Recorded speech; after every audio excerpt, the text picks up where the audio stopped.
आप सभी लोगों को जय मसीह की। आइए हम सभी लोग एक बार फिर से परमेश्वर के वचन पर मनन करेंगे, जो कि परमेश्वर के दास पास्टर बेनी हिन जी के द्वारा लिखा गया है। आज की वीडियो में हम जानेंगे महाक्लेश और मसीह के दूसरे आगमन के विषय में। तो जिसके कान हैं वह सुन ले कि आत्मा कलीसियाओं से क्या कहता है। कलीसिया के स्वर्ग पर उठा लिए जाने के तुरंत बाद 7 वर्षीय महाक्लेश के दिनों का प्रारंभ होगा। इन दिनों में कोई अन्य जाति प्रभु को उद्धारकर्ता मानकर ग्रहण ना करेगा। उद्धार पाने का यह अवसर समाप्त हो जाएगा। केवल यहूदी लोग ही महाक्लेश के दिनों पर उद्धार प्राप्त करेंगे। अधिकतर बाइबल के विद्वान मानते हैं कि महाक्लेश के 2 भाग हैं। प्रथम 3.5 वर्ष का समय केवल क्लेश का है। कहा जाता है शेष बचे 3.5 वर्ष का महाक्लेश का काल माना जाता है। अंतिम वर्षों में ख्रीष्ट विरोधी यरूशलेम पर आक्रमण करेगा और भारी क्रोध के दिन घटेंगे।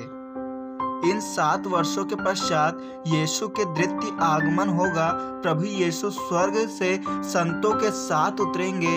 सबको यह दिखाई देगा और वे ख्रीष्ट विरोधी से निर्णायक युद्ध करेंगे। पौलुस प्रेरित ने हमें बताया है कि यह दुष्ट शासक परमेश्वर के पुत्र की उपस्थिति की महिमा के द्वारा नाश किया जाएगा।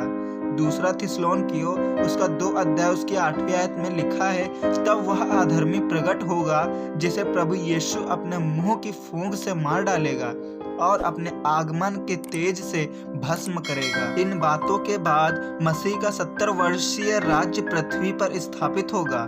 आइए हम इस विषय में यूहन्ना के प्रकाशन पर विचार करेंगे। फिर मैंने स्वर्गदूतों को स्वर्ग से उतरते देखा, जिसके हाथ में अथाह कुंड की कुंजी और एक बड़ी जंजीर थी। उसने उस अजगर अर्थात पुराने सांप को, जो इब्लीस और शैतान कहलाता है, पकड़ के 1000 वर्ष के लिए बांध दिया और उसे अथाह कुंड में डालकर बंद कर दिया और उस पर मोहर लगा दी कि वह 1000 वर्ष के पूरे होने तक जाति जाति के लोगों को फिर न भरमाए। इसके बाद अवश्य है कि वह थोड़ी देर के लिए फिर खोला जाए। फिर मैंने सिंहासन देखे और उन पर लोग बैठ गए और उनको न्याय करने का अधिकार दिया गया। मैंने उनकी आत्माओं को भी देखा, जिनके सिर यीशु की गवाही देने और परमेश्वर के वचन के कारण काटे गए थे और जिन्होंने उस पशु की और न उसकी मूर्ति की पूजा की थी और न उसकी छाप अपने माथे पर हाथों पर ली थी। वह मसीह के साथ 1000 वर्ष तक राज्य करते रहे, जब तक ये 1000 वर्ष वहाँ मसीह का सिंहासन होगा। यह संपूर्ण शांति, संपन्नता और आशीष का युग होगा। सूर्य अधिक चमक के साथ चमकेगा, दिन भरपूर लंबे होंगे और पृथ्वी पर जीवन शांति लोक के जीवन के समान होगा। 70 वर्षीय राज्य के लिए परमेश्वर की योजना भिन्न होगी। हम कलीसिया प्रभु के साथ राज्य करेंगे और उस दिन सुसमाचार का प्रचार नहीं किया जाएगा। सुसमाचार का प्रयोजन वर्तमान समय के लोगों के लिए है, अर्थात अनुग्रह के इस काल के लिए है। एक रोमांचक बात होगी, शैतान को बांधकर अथाह कुंड में डाल दिया जाएगा और पृथ्वी पर कहीं कोई दुष्ट आत्मा नहीं होगा। मसीह के 70 वर्षीय राज्य में पाप का नियंत्रण नहीं होगा। प्रकाशित वाक्य की पुस्तक उसका 20 अध्याय उसकी 7 से 8 आयत में लिखा है, जब 1000 वर्ष पूरे हो चुकेंगे तो शैतान कैद से छोड़ दिया जाएगा। वह उन जातियों को जो पृथ्वी के चारों ओर होंगी, अर्थात गोग और मगोग को, जिनकी गिनती समुद्र के बालू के बराबर होगी, भरमा कर लड़ाई के लिए इकट्ठा करने को निकलेगा। वह कलीसिया को नहीं परंतु संसार को भरमाएगा। परमेश्वर एक बार फिर प्रमाणित करेगा कि मनुष्य का हृदय दुष्टता से भरा है। 1000 वर्ष की भरपूरी और आशीषों के बाद भी कितने लोग परमेश्वर के विरोध में हो जाएंगे। तब ही अंतिम युद्ध शुरू होगा। फिर शैतान यह विचार करेगा कि उसे भारी सफलता मिल गई है, परंतु उसका यह आनंद क्षणिक होगा। लाखों लोगों को भरमाने के पश्चात वह उनको परमेश्वर एवं उसके लोगों के साथ अंतिम और निर्णायक युद्ध के लिए राजी करेगा।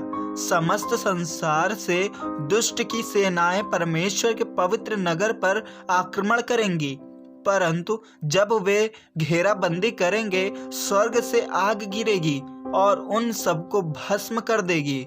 प्रकाशित वाक्य की पुस्तक उसका 20 अध्याय उसकी 10वीं आयत में लिखा है, उनका भरमाने वाला शैतान आग और गंधक की उस झील में, जिससे वह पशु और झूठा भविष्यवक्ता भी होगा, डाल दिए जाएंगे और वे रात दिन युगान युग पीड़ा में तड़पते रहेंगे। अंत में सृष्टि के आरंभ से जन्मे सभी लोग परमेश्वर के महान श्वेत सिंहासन के सामने न्याय के लिए खड़े होंगे। जीवन की पुस्तक खोली जाएगी और प्रत्येक स्त्री पुरुष का न्याय होगा। प्रकाशित वाक्य उसके 20 अध्याय उसकी 15वीं आयत में लिखा है, उनके कामों के अनुसार और जिस किसी का नाम जीवन की पुस्तक में लिखा हुआ ना मिला, वह आग की झील में डाला गया। यह दूसरी मृत्यु होगी। विश्वासियों के लिए कहानी में कुछ अनोखा है। यूहन्ना ने देखा, प्रकाशित वाक्य 21 अध्याय उसकी 1 से 2 आयत में लिखा है, फिर मैंने नए आकाश और नई पृथ्वी को देखा, क्योंकि पहला आकाश और पहली पृथ्वी जाती रही और समुद्र में न रहा। मैंने पवित्र नगर यरूशलेम को स्वर्ग से परमेश्वर के पास से उतरते देखा। वह उस दुल्हन के समान थी जो अपने पति के लिए श्रृंगार किए हुए थी। परमेश्वर हमारी आंखों से हर आंसू को पोंछ देगा। उसके बाद न मृत्यु रहेगी और न शोक, न विलाप, न पीड़ा रहेगी। वह कैसा महिमामय दिन होगा। प्रकाशित वाक्य उसकी 22 अध्याय उसकी 5वीं आयत में लिखा है, फिर रात न होगी और न उन्हें दीपक और सूर्य के उजाले की आवश्यकता होगी, क्योंकि प्रभु परमेश्वर उन्हें उजियाला देगा और वे युगान युग राज करेंगे। आमीन। परमेश्वर इस वचन के द्वारा आप सभी लोगों को आशीष दे। आमीन।